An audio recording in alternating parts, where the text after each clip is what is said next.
Bueno, vamos a pasar a hablar un poco sobre las funciones de la membrana plasmática. Es importante que ustedes tengan en cuenta que la membrana plasmática sería como una muralla que resguarda a la célula. Por eso su primera función sería de ser una barrera permeable selectiva que controla el pasaje de iones y solutos. Además impide el pasaje indiscriminado de macromoléculas de un lado a otro. Entonces, ¿qué significa esto? Que en realidad la membrana deja pasar componentes dentro de la célula. La célula no es un sistema aislado, sino que ella tiene que estar recibiendo de otros lados los suministros para que ella se mantenga. Por ejemplo, ¿qué pasaría si la célula ya no recibe alimento, no recibe oxígeno? Entonces ella moriría al poco tiempo. Ella necesita introducir materiales dentro de su célula y también necesita sacar de ahí componentes.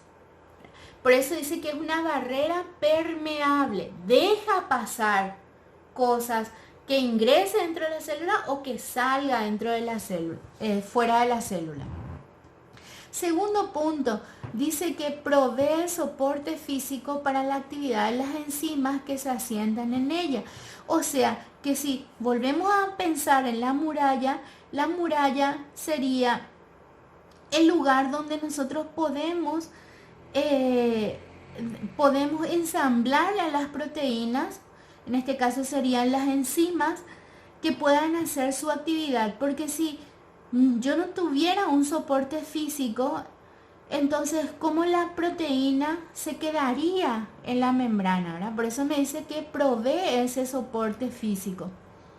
Y en tercer lugar, participa en los procesos de endocitosis y exocitosis. ¿Qué significa endocitosis? Endocitosis es cuando la célula incorpora un material dentro de la célula, pero que sea más grande que un ion o un soluto que puede ingresar fácilmente por la célula. Por ejemplo, vamos a suponer el coronavirus, ¿verdad?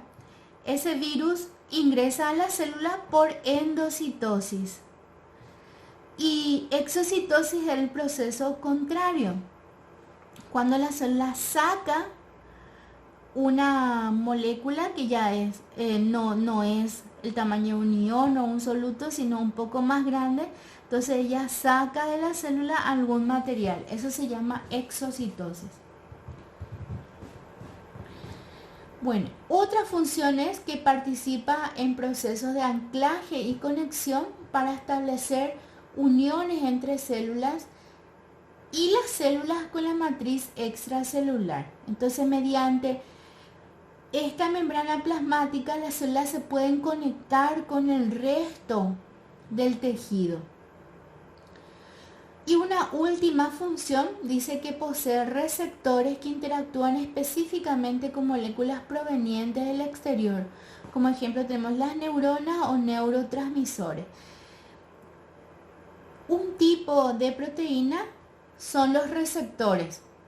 ¿Qué son los receptores en las células? Son como los porteros, los que están pendientes ahí en el portón de entrada de la célula.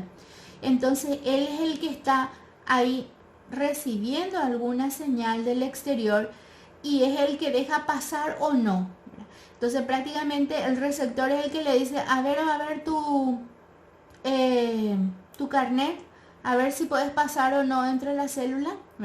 Entonces él es el que recepciona el mensaje para que pueda ingresar o no dentro de la célula. Es muy importante esa función en la membrana mediante los receptores.